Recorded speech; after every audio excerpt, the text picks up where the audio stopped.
여러분, 오늘은 성탄 주일입니다. 우리 구주 예수 그리스도께서 이 땅에 오셔서 우리를 구원하시고 또 이 땅 가운데 하나님의 소망, 또 하나님의 구원, 은혜를 허락해 주신 날을 기념하고 또 기뻐하며 예수님을 높여드리는 귀하고 복된 시간입니다. 여러분이 며칠 후면, 며칠 남았죠? 성탄절까지? 4일. 오늘 21일. 21일. 잠시만요. 이거, 예. 감사합니다. 네, 며칠 남았습니까? 3일 남았네요? 4일. 네, 4일 남았죠.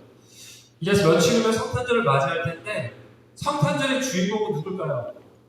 나라고 생각하시는 분은 없겠죠? 성탄절의 주인공은 당연히 주일. 예수님이시죠. 그렇죠? 예수님의 탄생을 기뻐하는 거잖아요. 나의 탄생을 기뻐하는 게 아니라. 그렇죠? 물론 성탄절이 생일이신 분이 있을 수 있습니다. 그럴 수 있는데, 그런데 참 안타깝게도 세상의 수많은 사람들, 그리고 심지어는 그리스도인들조차도 이 날의 주인공을 예수님이 아니라 다른 어떤 것으로 대체하고 생각하는 사람들이 적지 않습니다. 심지어는 그리스도인들조차도 말이죠. 우리 페르머스 문화선교회에서 조사한 설문조사에 의하면요, 성탄절하면 가장 먼저 떠오르는 것이 무엇인가를 일반 200명을 대상으로 조사를 했습니다. 성탄절하면 무엇을 가장 먼저 떠올리세요? 여러분도 한번 생각해보세요. 가장 많은 응답을 한 게 어떤 걸 것 같으세요? 어떤 응답? 다 response. 뭐가 1위로 뽑혔을 것 같아요? 무슨 스포일 맞았죠? 뭘 것 같으세요? 산타. 예수님, 선물. 목사님 다운, 전도사님 다운 대답이셨고요. 일반인들 대상으로, 물론 거기는 그리스도인이 있고 그리스도인이 아닌 사람도 있겠지만, 연인? 선물. 네. 여러분 일반인이 아니신가? 이건 크리스마스 캐롤이었대요. 캐롤이 뽑혔습니다. 저도 사실은 캐롤이라 생각 안 해봤는데 무려 33%, 3분의 1이 캐롤이라고 뽑았습니다. 크리스마스 하면 캐롤. 네, 그럴 수 있습니다. 자, 세상 사람들은 예수님보다 아름다운 캐롤에 대해 열광할 수 있다고 저는 생각합니다. 그러나 여러분, 다시 말씀드리지만 성탄절은 예수님의 탄생을 기뻐하고 감사하는 거예요. 예수님이 주인공이 되셔야 하는 날이라는 거예요. 자, 그렇다면 그래도 설문조사 2위에는 예수님이 등장하지 않을까 우리는 매실 기대할 수 있습니다. 그런데 2위도 예수님이 아니라 바로 산타클로스였다고 합니다. 슬프지요? 그럼 이제 3위는 맞겠지. 그래도 3위는 맞겠지라고 생각하실 수 있는데 3위도 아니었습니다. 3위가 뭐였을까요? 전 진짜 좀 의외였어요. 저랑은 맞지 않는 문화여서 그런 것 같아요. 3위는 크리스마스 파티였어요. 그리고 4위가 두둥 예수님이셨어요. 네, 4위로 밀려나셨습니다. 여러분, 이게 우리가 살아가는 세상의 모습입니다. 진짜 주인공인 예수님이 점점 사라지고 잊혀져가는 성탄절. 가장 주목받고 가장 돋보여야 하고 가장 중심이 되어야 하는 예수님이 성탄절의 주인공이 아니라는 거예요. 그럼 뭐예요? 조연이에요. 조연입니다. 단역 같은 존재로 전락한 이 세상을 우리가 살아가고 있습니다. 산타클로스가 주인공이 되고 캐롤이 주인공이 되고 선물과 쇼핑이 주인공이 되고 남친, 여친이 주인공이 되고, 네, 그렇죠. 그렇기도 하죠. 이런 시대를 우리가 살아가고 있다는 겁니다. 저와 여러분에게 성탄절의 주인공 과연 누구일까? 여러분에게 성탄절의 주인공 누구입니까? 예수님이 성탄절의 주인공이 되지 않는다면 우리가 못된 성탄절을 보낼 수 있을까요? 여러분은 성탄절 하면 무엇을 가장 먼저 떠올리시나요? 물어보지 않겠습니다. 당연히 예수님이라고 하실 것 같아서 물어보지 않겠습니다. 여러분, 당연히 우리가 이 성탄절에 주목하고 집중해야 할 분은 예수님이시다라는 걸 우리가 머릿속에 각인하고 이 성탄절을 맞이해야 됩니다. 4일 남았다고 했잖아요. 아주 좋은 타이밍입니다.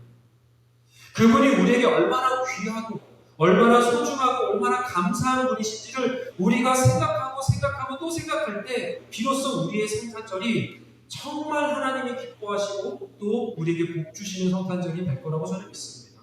여러분, 세상 사람들은 그렇다 치더라도 우리는 그러지 않아야 되지 않겠습니까? 우리는 그러지 않아야죠. 사랑하는 여러분, 다가올 성탄절 예수님을 기대하고 예수님을 생각하고 예수님께 집중하는 참으로 귀하고 복된 성탄절 되시기를 축복합니다. 오늘 하나님께서 우리에게 주신 복은 베드로전서 1장 3절의 말씀은요, 예수님이 우리에게 얼마나 귀한 분인지를 우리에게 설명해주고 있습니다. 함께 베드로전서 1장 3절 말씀 다시 한번 좀 읽어보도록 하겠습니다. 시작. 우리 주 예수 그리스도의 하나님 아버지께 찬양을 드립시다. 하나님께서는 그 크신 자비로 우리를 새로 태어나게 하셨습니다. 그리하여 그는 죽은 사람들 가운데서 예수 그리스도가 부활하심으로 말미암아 우리로 하여금 산 소망을 갖게 해 주셨으며. 여러분, 베드로 사도는 우리에게 선포하고 있습니다. 예수님이 우리의 진정한 살아있는 소망이라고 말합니다. 진짜 소망이라고 말이죠. 세상 그 어떤 것과도 비교할 수 없는 가장 큰 소망이 바로 뭐라고요? 예수 그리스도라고 말하고 있어요. 여러분, 여러분이 진정 바라고 원하는 소망이 무엇입니까? 여러분의 소망은 무엇입니까? 여러분은 무엇을 소망하며 하루하루를 살아가고 있습니까? 무엇이 여러분에게 가장 큰 소망입니까? 여러분, 우리는요, 성탄절을 통해서 예수님을 기억하고 주목하면서 예수님께서 우리에게 가장 크고 참된 소망이라는 사실을 다시금 기억하고 다시금 마음에 새겨야 하는 것입니다. 여러분, 희망 고문이라는 얘기 한번 들어보셨어요? 희망 고문? 안 들어보셨어요? 요즘 되게 많이 쓰는 신조어 같은 건데 많이 들어보셨을 것 같은데, 그죠? 희망 고문이라는 말이 있습니다. 안 될 것을 알면서도 될 것 같이 헛된 희망으로 고통을 준다는 것입니다. 주지도 않을 건데 되지도 않을 건데 마치 될 것처럼, 마치 줄 것처럼 거짓 소망을 주면서 그렇게 결국 마음을 실족하게 만드는 것, 그걸 희망 고문이라고 합니다. 희망인데 고문이에요. 아이러니하죠? 그래서 희망 고문을 경험하는 청년들이 앞으로는 절대 희망조차 갖지 않겠어, 삶의 소망조차 갖지 않겠어 라고 선언하는 청년들이 굉장히 많다고 합니다. 이 땅에. 여러분, 참담한 현실 속에서 얼마나 답답했으면 이런 말을 하고 이런 고백을 할까요? 청년들이요, 정말 간절히 소망하고 마음을 담아서 진심을 다했던 것들, 그러한 사람들, 그러한 현실들, 그러한 꿈들이 산산조각 나면서 그러면서 희망 고문이라는 현실을 가져오게 됩니다. 여러분, 그렇습니다. 내 마음처럼 내 뜻대로 되지 않는 일들이 너무나 많은 것, 그것이 우리의 인생이죠. 그래서 우리의 삶과 삶의 어떤 환경은 우리에게 희망 고문을 할 수 있습니다. 그렇게 믿었던 사람들, 그렇게 의지했던 사람들, 또 열심히 마음을 주고 나는 최선을 다했던 일들, 부푼 희망을 품고 큰 기대를 하면서 그렇게 달려왔던 나의 인생의 계획들, 산산조각이 날 때 우리는 세상이 우리에게 마치 장난치는 것처럼 느껴질 수 있습니다. 실족하고 절망할 수 있습니다. 그러나 여러분, 분명한 것은요, 우리 하나님은 결코 우리를 넘어뜨리시는 분이 아니라는 사실입니다. 하나님은 결코 우리를 실족시키시는 분이 아니시라는 사실입니다. 나에게 희망 고문하시는 분이 아니시라는 사실입니다. 기대만 잔뜩 하게 하고 열심히 살게는 만들어 놓고 결국 아무것도 주지 않는, 결국 아무것도 없는 그런 우리의 인생에 장난치시는 분이 결코 우리 하나님이 아니시라는 사실입니다. 그분은 우리를 사랑하시고 선하시며 우리를 귀하게 여기시는 참 아버지 되시는 분이시다 라는 사실 여러분 기억하셔야 됩니다. 오늘 우리가 읽었던 또 다른 본문인 로마서 본문을 보면요, 우리에게 이렇게 증거합니다. 로마서 본문 다시 한번 읽어보도록 하겠습니다. 시작. 소망을 주시는 하나님께서 믿음에서 오는 모든 기쁨과 평화를 여러분에게 충만하게 주셔서 성령의 능력으로 소망이 여러분에게 차고 넘치기를 바랍니다. 여러분, 하나님의 말씀은 우리에게 이렇게 선포합니다. 뭐라고요? 하나님은 우리에게 소망을 주시는 분, 소망을 주시는 분이라고 하고 있습니다. 어떤 소망일까요? 제가 앞에서 말씀드렸던 그 희망 고문하는 소망 같은 거? 그런 소망 말하는 걸까요? 이랬다 저랬다 틈만 나면 바뀌고 변하는 그런 소망 말하는 걸까요? 여러분 아닙니다. 하나님은 우리에게 살아있는 소망, 영원한 소망, 참된 소망, 변치 않는 소망, 우리에게 가장 크고 가장 귀한 소망을 주시는 분이시라는 거예요. 그 소망 뭘까요? 그 소망이 뭐겠습니까? 예수 그리스도, 우리의 산 소망이 되시는 예수 그리스도입니다. 하나님께서 그분의 열심으로 자신의 아들 예수 그리스도를 이 땅에 보내셔서 십자가에 달려 죽게 하시고 그분의 피값으로 우리를 당신의 자녀 삼아 주신 그 은혜는 우리에게 전부를 준 사랑입니다. 우리를 향한 그 하나님의 사랑이, 그 소망이 결코 희망 고문이 아님을 성경이 우리에게 증거하고 있습니다. 여러분 예수님께서 우리의 산소망 되심을 믿으십니까?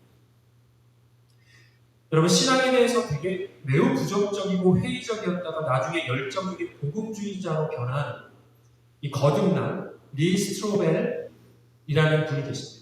그분이 쓰신 불변의 소망이라는 책이 있어요. 불변의 소망. 그 책에서 이런 말이 나오는데 함께 읽어보겠습니다. 시작. 대부분의 사람에게 있어 소망은 내가 뭔가를 해서 즉 간절히 바란다거나 노력을 해서 원하는 것을 얻을 수 있다는 것이지만 성경이 말하는 진정한 소망은 그런 것이 아니다. 성경에서 말하는 진정한 소망은 우리가 하나님께 이미 받은 것으로 인한 소망이다. 우리가 하나님께 이미 받은 것으로 인한 소망이다. 여러분 이 책에서 말하는 진정한 소망이 뭐라고 말합니까? 하나님께서 우리에게 주신 소망. 근데 그 소망은 어떤 소망이라고요? 이미 우리에게 주신 소망. 이미 우리가 받은 소망. 이미 우리가 예수 그리스도 그분의 피값으로 소망을 얻었다라는 것입니다. 그 예수 그리스도를 통해서 하나님은 우리를 택하시고 구원하셔서 하나님의 자녀로 삼아 주셨다라고 하고 있습니다. 그래서 우리의 처한 현실의 어려움과 절망으로 무너져 내릴 것 같은 그러한 삶의 현실 가운데에서 우리는 소망할 수 있습니다. 아니, 소망이 있습니다. 내가 그렇게 노력하고 애쓰던 일들, 그렇게 열심히 했던 일들이 실패로 돌아가고 내가 그렇게 믿고 의지했던 기대했던 사람들이 나를 배신한다 할지라도 무너져 내릴 것 같은 그 삶의 낭떠러지 앞에서 그 앞에서도 우리가 가진 소망이 있다라고 성경은 우리에게 증거합니다.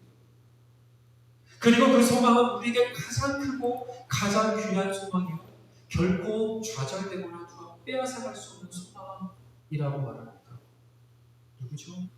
무엇이죠? 유일한 소망 예수 그리스도. 우리에게 주어진 소망이기 때문입니다. 사랑하는 여러분, 예수만이 우리의 산소망이십니다.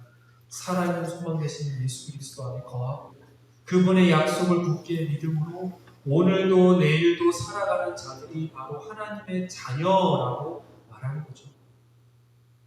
예수 그리스도의 산소망이 없이 살아가는 자들이 어떻게 하나님의 자녀라 일컬음을 받을 수 있어요?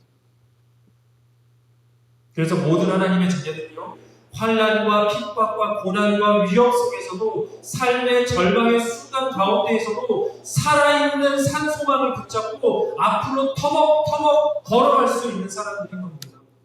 사랑하는 여러분, 저는 여러분의 세상에 헛된 소망을 붙잡고 살아가지 않기를 바랍니다. 나를 쥐었다 폈다 하면서 나를 좌우로 흔들어내는 그런 환경과 상황이 만들어내는 그런 소망, 헛된 소망, 잠시 있다가 사라질 물질과 사람에 대한 헛된 소망, 그런 소망 말고요, 영원히 변치 않는 하나님께서 우리에게 주신 가장 큰 선물, 산 소망이신 예수 그리스도를 붙잡고 이 땅을 살아갈 때, 담대하게 살아갈 때, 여러분, 우리가 정말 복된 인생을 살아갈 수 있는 것입니다. 두려움 없는 인생을 살아갈 수 있는 것입니다. 우리가 찬양의 고백을 했잖아요. 예수 나의 산소만 계셨기 때문에 내게 두려움이 없는 것입니다. 여러분, 성탄절은 12월 20 며칠이죠? 5일입니다. 헷갈리시면 안 되죠? 이거 헷갈리시면 안 됩니다. 12월 25일입니다. 그 날짜를 예수님의 탄생일로 정한 유래는 알 수 없습니다. 누가 먼저 이거를 정했는지 알 수 없습니다. 다만 AD 한 3세기 정도에 이 12월 25일을 성탄절로 정해서 기념일로 삼아서 이 예수님의 탄생일로 정한 증거들이, 역사적 증거들이 있어요. AD 3세기. 근데 누가 시작했냐? 그건 아무도 모릅니다. 그런데 저는요, 공교롭게도 12월 25일 성탄절은요, 항상 한 해의 마지막 일주일을 남겼을 때 우리가 맞이하는 것입니다. 그렇죠? 12월이 70일 있지 않잖아요. 30일이잖아요. 그러니까 한 해를 마무리하고 또 새해를 맞이하는 그 경계선인 게 바로 성탄절입니다. 저는 성탄절이 12월 25일이 된 이유는 모르겠어요. 누가 아무도 몰라요. 아무도 모르는데 그 날짜 자체가 가지는 의미와 가치가 있다는 사실을 저는 깨닫고 있습니다. 한 해를 마무리하면서 2025년 우리 마무리하면서 성탄절을 통해서 내가 지난 1년 동안 정말 예수님이 나의 산소망이 되셨던가? 예수님을 나의 소망으로 삼으며 살아왔는가 1년을? 그분을 얼마나 바르고 그분을 얼마나 사모하며 내가 살았는가를 우리가 반성하고 돌아볼 수 있는 아주 좋은 기회가 바로 성탄절입니다. 또한 새해를 일주일 남겨놓은 성탄절은 다가오는 새해, 언제죠? 2026년. 왜 이렇게 시간이 빨라? 벌써 2026년이에요. 2026년에 내가 예수님을 나의 가장 큰 소망으로 여기며 어떻게 새로운 한 해를 살아갈 것인가, 그것을 고민하고 결단하고 기도하는 아주 좋은 기회가 바로 성탄절입니다. 사랑하는 여러분, 2025년 한 해를 보내시면서 예수님이 얼마나 여러분에게 귀중한 존재였습니까? 예수님을 통해서 얼마나 기쁨과 평안을 경험하셨습니까? 예수님이 여러분에게 얼마나 크고 살아있는 소망으로 여기면서 예수님이 주시는 평안과 기쁨을 누리며 담대하게 한 해를 사셨습니까? 여러분, 코앞에 다가온 성탄절을 맞이하며 우리는 지난 한 해 내가 어떻게 살았는지를 반성하면서 정말 산소망이신 예수님 안에서 내가 앞으로 또한 어떻게 살아야 할지를 가장 고민하고 가장 기도하고 결단해야 되는 시간이 바로 성탄절입니다. 저는 돌아오는 성탄절에 저와 여러분이 마냥 캐롤에 기뻐하고 마냥 쇼핑에 즐거워하고 마냥 사람들과 만남에 기뻐하는 것으로 만족하는 성탄절이 되지 않았으면 좋겠습니다. 예수님을 중심으로 해서 지난 한 해와 새로운 한 해를 정리하고 소망하고 결단하는 너무너무 귀한 성탄절, 저와 여러분이 함께 보냈으면 좋겠습니다. 끝으로 오늘 로마서 본문 말씀은요, 예수님이 소망되시는 삶은 어떤 삶일까? 라는 질문에 우리에게 좋은 답변을 해줄 것 같아요. 여러분, 다가온 2026년에 예수님이 소망되시는 삶, 그러한 삶을 살고 싶으십니까? 살고 싶으세요? 어떻게 살아야 될까요? 로마서 본문 13절의 말씀을 보면 사도 바울은 예수님이 소망되시는 삶은 믿음으로 사는 삶이라고 얘기합니다. 무엇을 믿는 걸까요? 무엇을 믿는 걸까요? 예수님이 나의 기쁨과 평안임을 믿는 겁니다. 그분이 나의 참된 기쁨임을 믿는 겁니다. 그분이 나의 참된 안식처임을 믿는 겁니다. 세상이 줄 수 없는 참된 평안을 그분이 주시는 분이시라는 걸 믿는 겁니다. 그분을 의지하며 살아가는 것, 그분을 믿으며 살아가는 것, 그것이 바로 예수님을 소망하는 소망 되시는 삶. 잠시 있다 사라질 막 유한한 물질 붙잡으면서 막 사람에 집착하면서 헛된 욕심을 꿈꾸면서 살아가는 것이 아니라 우리에게 영원한 생명을 주시고 우리를 하나님의 자녀 삼아주신 그분 안에 거하며 살아갈 때 우리가 아무리 거친 파도를 만나도요, 아무리 거친 광야를 만나도요, 그 안에서 기쁨과 평안으로 충만할 수 있습니다. 여러분 2022년 새해에 무탈하기를 바라실 겁니다. 무탈했으면 좋겠습니다. 저와 여러분 모두 다 무탈했으면 좋겠습니다. 근데 죄송하지만 우리 뜻대로 안 될 수 있습니다. 광야를 만나실 수 있습니다. 거친 파도를 만나실 수 있습니다. 열심히 준비하고 계획했던 것들 잘 안 될 수 있습니다. 의지했던 누군가에게 배신당할 수 있어요. 좋은 관계가 깨어질 수 있습니다. 아픔을 경험할 수 있습니다. 자신했던 건강이 내 뜻대로 잘 되지 않을 수 있어요. 아니 목사님, 새해도 아직 시작 안 했는데 벌써부터 부정타게 왜 그러십니까? 겁을 주시는 겁니까? 여러분, 저는 여러분을 겁 주는 게 아니라요. 우리의 삶에 반드시 그러한 일들이 찾아오기 때문에. 근데 찾아오는데 내가 그런 것들을 나의 참된 소망이요, 나의 가장 큰 소망으로 여기며 새로운 한 해를 살아간다면요, 우리의 새로운 한 해는 결국 절망과 낙심의 한 해가 될 수밖에 없기 때문입니다. 그래서 현실을 알려드리는 겁니다. 여러분, 예수님이 소망되셔야 상황과 환경 가운데 거친 파도가 몰려와도 광야를 지나가도 우리가 기뻐하고 평안하고 감사할 수 있습니다. 유일한 방법. 예수님이 소망되시면 우리가 기뻐하고 평안하고 감사할 수 있습니다. 제가 신학교에서 친하게 지내던 중국인 목사님이 있어요. 신학교 공부할 때. 그분 첫째 아들이, 자녀가 한 명이니까 그분의 아들이 저희 첫째 아들과 친하게 지내고, 그래서 좀 그 가정이랑 친하게 되었습니다. 같이 이야기도 많이 나누고, 같이 여러 가지 그분이 중국인 목사님이신데, 중국인 목사님께서 어떻게 오시게 되셨는지 이런 얘기를 듣고, 근데 그분이 지하교회에서 파송을 받았었거든요. 그러니까 지하교회에서 굉장히 좀 리더급 이런 분들을 지하교회에서 돈을 모아갖고 보내는 겁니다. 신학생으로 키우는 겁니다. 그렇게 해서 오게 되셨어요. 지금은 시카고에서 박사학위를 하고 계시고 거의 다 마치셨습니다. 근데 공교롭게도 졸업식 때 그 목사님께서 제 옆자리에 앉게 되셨어요. 근데 졸업식이 끝날 때 다 같이 일어서 찬양을 하거든요. 그때 무슨 찬양을 했냐면 In Christ Alone이라는 찬양이 있습니다. 들어보셨나요? In Christ Alone. 네, 모르시면 오늘 끝나고 찬양할 거예요. In Christ Alone이라는 찬양이 있는데, 근데 이 찬양을 부르시면서 이 중국인 목사님이 펑펑 우는 겁니다. 저는 그렇게 이 목사님 우는 걸 처음 봤어요. 펑펑 우는 거예요. 찬양을 하시면서. 그런데 이 찬양의 가사를 생각하니까 이분이 왜 우시는지가 마음에 와닿는 거예요. 이 찬양의 가사가 영어였지만 제가 한국어로 번역을 좀 해드리면 이렇습니다. 예수 안에 소망 있네. 내 빛과 힘, 나의 노래, 환난 중에 도우시는 주, 나의 견고한 반석. 크신 사랑, 크신 평화, 두려움에서 날 건지네. 나의 위로자, 나의 모든 것, 주 사랑 안에 서리라. 여러분, 이 목사님은요, 사실 공부 마치고 중국 돌아가면요, 어떤 일이 벌어질지 모릅니다. 무슨 말이냐면, 공부 마치고, 그렇게 긴 공부 마치고 중국 간다고 해서 부와 명예가 주어지지 않습니다. 안정된 삶 전혀 주어지지 않습니다. 취업 자리 없습니다. 어느 것도 소망할 수 없습니다. 아니, 오히려 중국 정부의 박해와 핍박이 기다리고 있습니다. 얼마 전에도 이 지하교회 리더들이 대거 잡혀가서 사라졌죠. 중국 정부에 찾을 수 없습니다. 생사를 알 수 없습니다.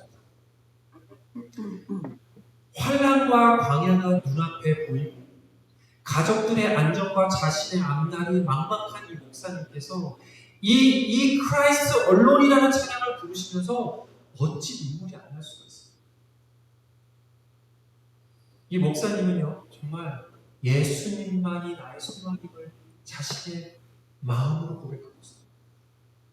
예수님만이 나의 소망이시고, 예수님만이 나의 평화이시고, 예수님만이 나의 위로자 되시고, 나의 모든 것 되신다. 사랑하는 여러분, 이 고백이 바로 우리의 고백이어야 되지 않겠습니까? 이분만의 고백이어야 됩니까? 아닙니다. 우리 모두의 고백이에요. 여러분, 우리는 대체 무엇을 쫓아 그렇게 열심히 달리고 있습니까? 여러분, 우리는 무엇을 끝으로 바라고 소망하며 살아갑니까? 여러분, 저는 믿습니다. 무엇을 믿냐면요, 예수님을 나의 가장 큰 소망으로 여기며 살아가는 자들에게 성령의 능력이 임할 것을 믿습니다. 로마서 본문에서 오늘 함께 읽었던 로마서 본문의 사도 바울은 우리에게 분명하게 증거해요. 성령의 능력으로 소망이 여러분에게 차고 넘치기를 바랍니다. 성령의 능력으로 예수님은 이 땅에 오셨습니다. 예수님의 어머니 마리아는 성령으로 예수님을 잉태하셨고, 예수님의 오심을 선포했던 수많은 이들은 성령의 감동으로, 성령의 인도하심을 받아서 그 예수님의 오심을 선포했습니다. 여러분, 예수님을 바라고 그 예수님을 나의 참된